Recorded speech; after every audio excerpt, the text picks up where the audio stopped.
impression of him. Yeah, he has. He's done a good job competing. He did the same thing last year in camp, too. Had some good practices, actually showed up in a game or two in the preseason, and he's kind of picked it up. He's been around a while, so he knows the deal, and he's out here with a purpose and competing. What do you think of that? You've been able to get Nick to allow you to play the starters in the preseason game. What? You've had the starters play in the preseason game, unlike the offense the last 2 years. Will that be the plan this week?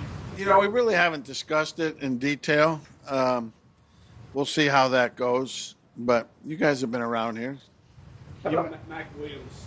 Nick Williams looks like he's done some nice things these last couple of days. How different is he this year 2 versus last year?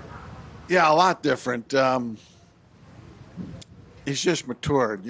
I've had a way of phrasing it to him that I really can't say here, but he's done much better.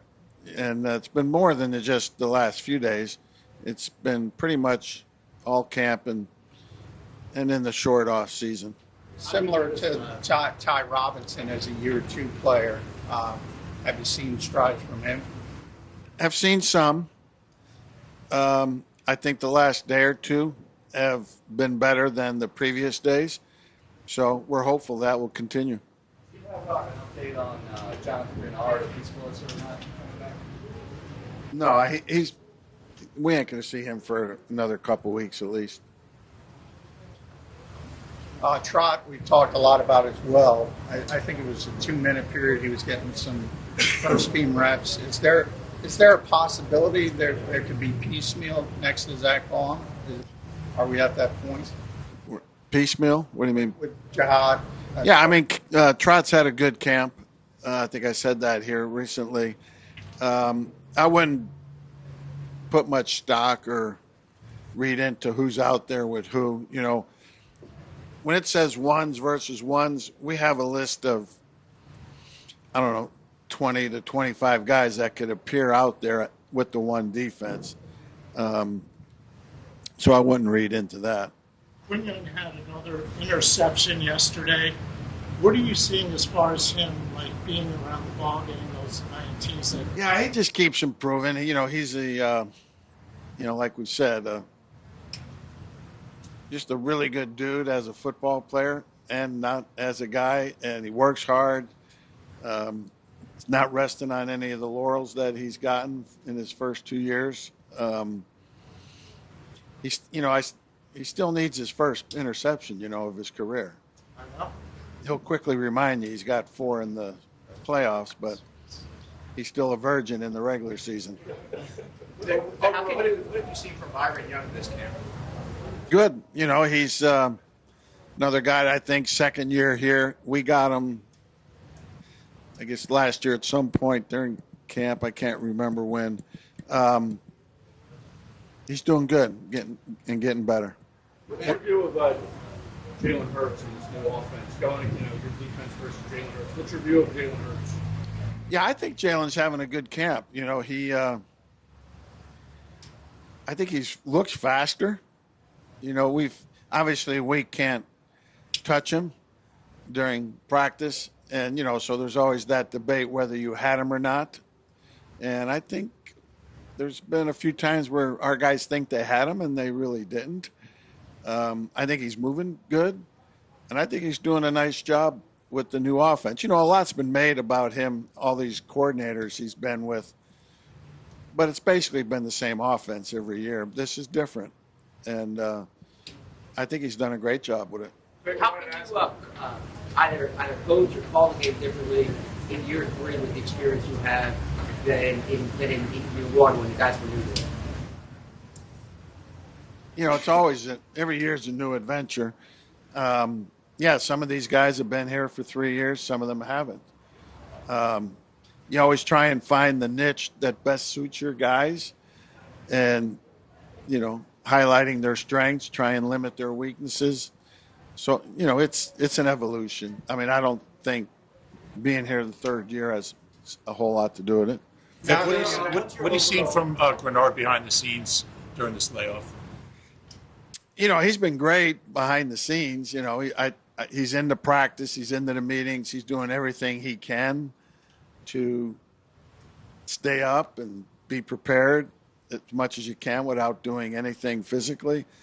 So, he's been great that way. But, I mean, when he does come back, whenever that is, the thing you miss by not partaking in training camp, which he probably won't, you got to get callous to playing football, NFL football, the banging, the running, the change of direction, the fatigue of it. And, he's going to lose that.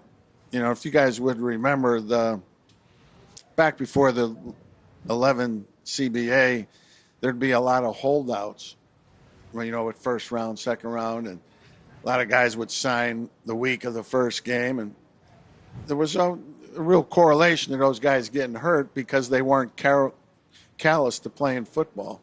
So that's going to be something we have to be conscious of with him when he does get back. Overall, I want to ask you a question about possible trends across the league. It seemed last year there was a spike in the number of teams that were having plays go up against the play clock in a normal way. Did you notice that? Yeah, I don't know that it's been a spike. It may have been, but I think it's more particular to certain teams than a league trend. But yeah, I mean, offenses are, a lot of the offenses try and get into the perfect play based upon information they perceive at the line of scrimmage, and that could run the clock down. Where are you on the safety battle right now? Are you getting any closer to figuring out who's going to be in that spot? Yeah, I think it's a good competition. I think between Marcus and Mike.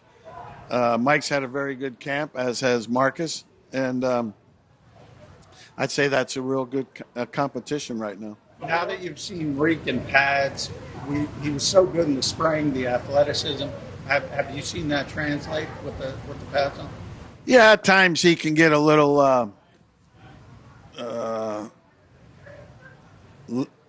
don't want to lazy or sloppy with his technique and have a bad down or two, but he's still showing everything that I think he can do. He's just got to get in such great shape and callous to football that those don't happen. As you evaluate quarters, what value do you place in ball skills? It's part of the equation for sure. But I like PBUs too. Or blanket coverage, they got to look somewhere else.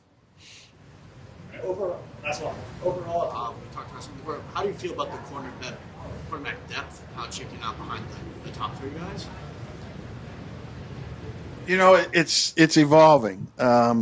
We had John Jones there, and he's going to miss some time here. He got an issue physically. Max coming on. JB's in there. I'm going to miss a guy's name or two. But, yeah, it's a spot that we hope can clear itself open to where, if we need another corner, that we don't have to put Cooper back out there. Thanks, Rick.